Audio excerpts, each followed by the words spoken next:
지금 어디에 있는지, 누구를 만났는지, 뭘 하는지, 톡은 왜 답이 느린지, 톡을 읽었는지, 집에는 들어갔는지 등등 상대방의 일거수일투족을 하나하나 다 공유하고 알고 싶어 하시는 분들이 있죠. 당연한 자신의 권리인 것 마냥, 그게 사랑인 것 마냥 착각하시는 분들이 생각보다 굉장히 많습니다. 대체 왜 이러는 걸까요? 네, 바로 에서 그렇습니다.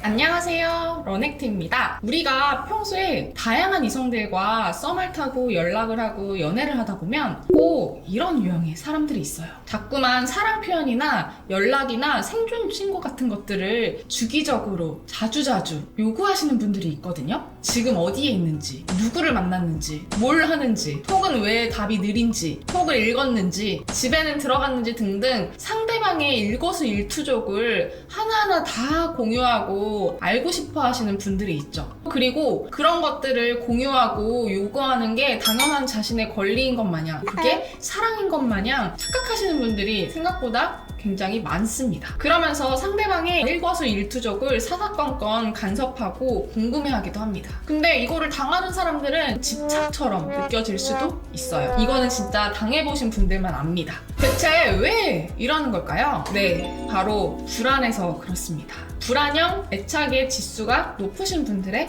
특징입니다. 불안형 애착 유형의 분들은 자기의 존재는 부정적으로 평가를 하지만 타인의 존재는 긍정적으로 평가하는 특징이 있습니다. 자기 자신은 사랑받을 자격이 없는 존재라고 생각하는 반면 타인은 사랑받을 만한 자격이 없는 나의 존재감을, 그런 결핍을 채워줄 만한 좋은 대상이라고 생각을 하는 거죠. 그러다 보니까 이 타인을 통해서 자기 존재감을 증명을 하고 자기의 애정과 관련된 결핍을 충족하기 위해서 자꾸만 매달리고 요구하고 집착하게 되는 거예요.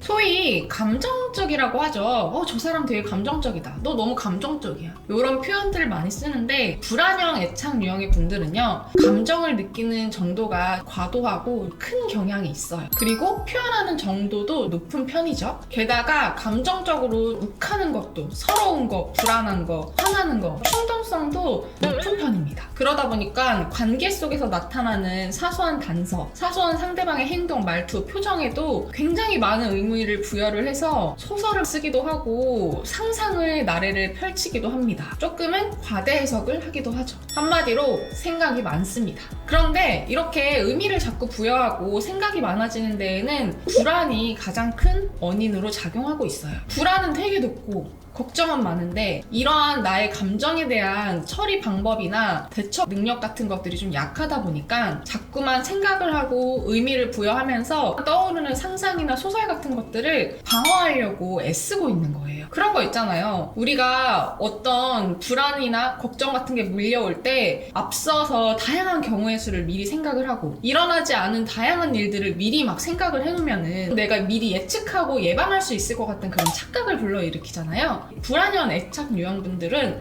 그런 방법을 통해서 자신의 걱정과 불안을 본능적으로 해소하려고 하는 경향이 있는 거예요. 불안형 애착 유형 분들은 기본적으로 자기 부정, 타인 긍정의 패턴을 가지고 있기 때문에 자신이 긍정적으로 생각하는 대상에게 과도한 친밀감을 보이거나 느끼고 싶어하는 경향이 있어요. 긍정적으로 바라보는 대상에게 좋은 피드백을 받고 싶고 좋은 반응을 받고 싶고 긍정적인 관계를 형성하고 싶어하는 욕구가 큰 거죠. 왜냐하면 타인과의 관계, 타인의 반응에 따라서 나의 기분이나 나의 존재가 판단이 된다고 느끼기 때문이에요. 타인이 나를 어떻게 대하는지 그 반응에 따라서 나의 기분이 결정되기도 한다는 거죠. 그러다 보니까 이 타인에 대한 의존성도 굉장히 높은 편이에요. 왜냐하면 이 타인의 반응에 따라서 나의 가치감이나 존재감이 결정이 된다면 타인의 반응을 좋게 받고 싶어서 많이 노력을 할 거 아니에요. 그러다 보니까 애정 표현이나 연락, 이 사람의 반응, 나를 대하는 태도, 나한테 얼마나 진중한지 타인이 나에게 보여주는 다양한 증거나 단서 단서, 신호 같은 것들을 자꾸만 요구하고 확인하고 싶어 하는 거예요. 자신의 존재감과 가치감을 긍정적으로 판단하고 싶어서. 근데 긍정적으로 판단하고 싶으면 나 스스로의 가치와 자존감을 높여야 되는데, 이분들 같은 경우에는 타인의 반응이나 타인의 단서가 기준이기 때문에 자꾸만 타인에게 요구를 하고 집착을 함으로써 자신의 자존감과 가치감을 높이는 전략을 사용할 수밖에 없는 거죠. 불안형 애착 유형 분들이 일반적인 대인 관계에서도 자기 가치감을 채우고 자기의 존재감을 증명하기 위해서 타인의 반응과 태도, 관계에 몰입하는 경향이 있는데, 그게 나의 연인이 된다면 그러한 특성들이 훨씬 더 강화가 되겠죠. 왜냐하면 연인이고 사랑하는 사람이고 또 나를 사랑해주는 사람이기 때문에 마치 권리인 것 마냥, 당연한 것인 마냥 요구하고 확인받고 싶어하는 그 마음이 훨씬 더 강해질 수 있습니다. 우리 그런 거 있잖아요. 사실 뭐 사랑이 권리가 아니고 연인이기 때문에 당연히 그렇게 해줘야 되는 건 아닌데, 남자친구니까 여자친구니까 너가 이 정도는 해줘야 되는 거 아니야? 날 이만큼 사랑해줘야 되는 거 아니야? 너가 나한테 많은 것들을 공유하고 나를 채워줘야 되는 거 아니야? 이렇게 당연하게 생각하시는 분들이 있는데, 그게 꼭 당연한 것만은 아닙니다. 나의 가치감이나 나의 존재감은 내가 스스로 채우고 내가 스스로 단단해져서 건강하고 독립적인 내가 돼야지, 그 많은 것들을 모두 내가 사랑이라는 그 이유 하나로 권리로 생각을 해서 연인에게 당연하게 요구하고 채워주기를 바라면 안 됩니다. 물론 사랑과 연인을 통해서 어느 정도 나의 결핍이나 나의 애정적인 부분을 채우는 거는 필요한데, 그게 내가 스스로 해결해야 될 영역이 있고 상대방과 함께 채워나가야 될 영역이 있는데, 그 모든 것들을 다 연인에게 짐으로 떠안겨주면 안 된다는 거예요. 그러다 보니까 불안형 애착 유형 분들 같은 경우에는 앞서 말했던 의미를 부여한다든지 충동성이라든지 애정 표현을 요구한다든지 인정 욕구, 의존성, 친밀감 등이 더욱 높아지죠. 상대방을 통해서, 연인을 통해서 자신의 결핍을 채우고 싶어하는 그런 욕구도 두드러지게 높아질 뿐만 아니라 연인이기 때문에 이러한 특성을 당연하게 요구하고 기대하는 바도 커집니다. 그러다 보니까 연락이나 약속, 애정 표현, 만남 주기, 빈도 이런 것들을 통해서 자꾸만 나의 사랑을 확인받고 싶어 하는 거예요.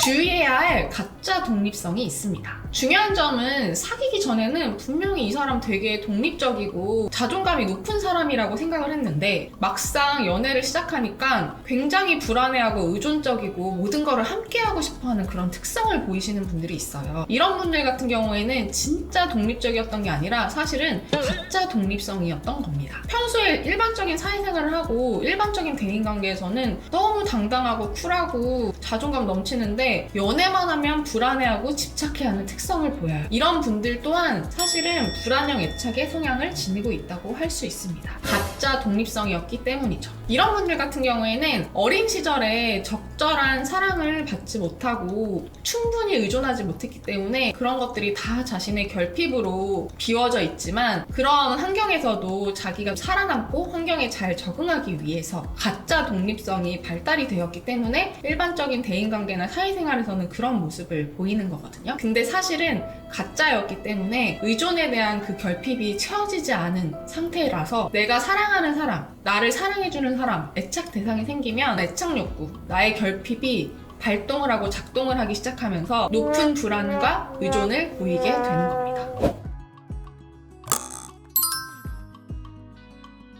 불안형 애착분들 같은 경우에는요, 물론 모두가 다 그런 건 아니지만 아무래도 기본적으로 의존적인 성향이 있기 때문에 상담사가 어떤 솔루션이나 자료를 제공을 해도 그거를 자기가 스스로 실천을 하고 해결을 하려고 하기보다는 상담사가 모든 것들을 다 해결해주고 떠먹여주고 대신해주기를 바라는 그런 경향이 크거든요. 그리고 어느 정도는 상담사가 가이드를 해주고 솔루션을 제공을 해도 많은 부분을 자기가 스스로 해결하고 실천해 나가면서 자기만의 정답을 찾을 필요성이 있는데, 모든 정답을 다 알려주고 모든 것을 다 해결해주는 거를 당연하게 기대하는 경향이 있습니다. 그 정도로 높은 의존성을 보이죠. 그리고 그런 것들이 충족되지 않으면 되게 서운해하고 비난하기도 해요. 그리고 무엇보다 이 감정적이고 충동적인 면이 있기 때문에 상황을 이성적이고 객관적으로 바라보기보다는 자신의 주관적인 힘듦, 어려움, 개인적인 감정을 기반으로 감정을 막 계속 쏟아내는 경향이 있어요. 그런데 또 감정을 일방적으로 막 쏟아내다 보니까 쏟아내는 감정 과정에서 더 불안해지고 더 힘들어지는 그런 모습을 보이기도 하거든요. 제가 그래 실컷 한번 이 감정을 털어놨으면 좋겠다 해가지고 3-4시간을 계속 얘기를 들어주면서 자신의 감정이나 힘든 점을 충분히 얘기를 하게 해줬어요. 근데 그 3-4시간이 지난 다음에 처음에 했었던 그 얘기를 또 한다는 거예요. 그러니까 계속 그냥 자신의 감정을 표현하고 위로받고 그냥 풀어내는 거에만 좀 더 집중이 돼 있지 그거를 건설적으로 해결하는 데에는 조금 어려움을 겪는 경향이 있는 것 같습니다. 하지만 성격이랑 심리, 인생은 결국 자기 거잖아요. 그렇기 때문에 내가 정말 이 힘든 상태를 벗어나고 이 문제를 해결하고 싶다면 자신의 의지가 가장 중요합니다. 누구도 대신 살아줄 수 없고 대신 해결해줄 수 없어요. 이 영상을 보고 계신 분들 중에서 지금까지 살아오면서 나의 성격이나 심리 때문에 내 인생이나 사랑이 어렵고 힘들고 고달팠다면 이제는 누군가한테 의존하면서 답을 구하고 누군가가 대신 해결해주기를 바라는 게 아니라 내 인생과 사랑은 내가 지키고 해결하겠다라는 책임감을 기반으로 한 성숙한 자세로 하나하나 해결하고 성장해 나가신다면 내가 반복적으로 겪고 있는 문제, 어려운 문제들을 해결하는 데 도움이 될 겁니다. 이상 런액트였습니다.